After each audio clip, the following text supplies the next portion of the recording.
So who's really on SNAP? Food stamps. SNAP stands for Supplemental Nutrition Assistance Program. Well, whatever you're thinking, you might be wrong. 42 million Americans could lose their grocery money on this Friday. Now, think about it this way. There's 348 million Americans, and about 42 million Americans are on SNAP, and that's about 12% of our population. About 1 in 8 Americans use SNAP benefits. Let's take a look at who they are. 40% of people on SNAP are children. 16 million kids rely on SNAP. 1.2 million veterans rely on SNAP.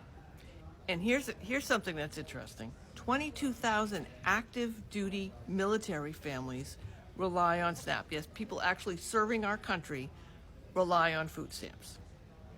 1.5 million college students are on SNAP, and 8 million seniors rely on SNAP to help them make ends meet. Now, you may have heard that people have said that illegal immigrants are using SNAP. That's not true. However, 1.5 million legal immigrants, like long-term green card holders, are on SNAP. Rules were changed in July, so people who are refugees or asylum seekers, they can't access SNAP anymore. And here's the kicker.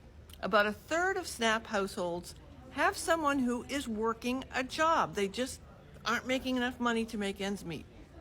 How much do they get? Well, the average SNAP benefit is $188 a month. That means they have $6 a day for groceries.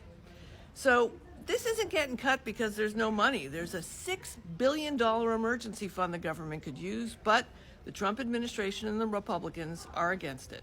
So when this hits on Friday, 42 million people, 1 in 8 Americans, children, veterans, seniors, active military families, will lose a safety net. And for some, it could be a lifeline. Food banks have already said they can't handle what's going to happen. In fact, no one can. Oh, you might be wondering, how much of our federal budget goes to SNAP? Well, it's only about 1.5% of the entire budget.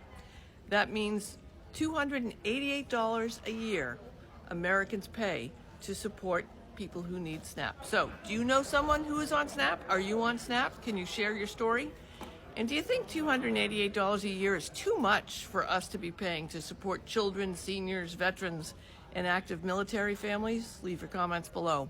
And follow me. I'm Sue O'Connell. I'm a commentator, and you can watch me on NBC10Boston.com and YouTube.com/NBC10Boston.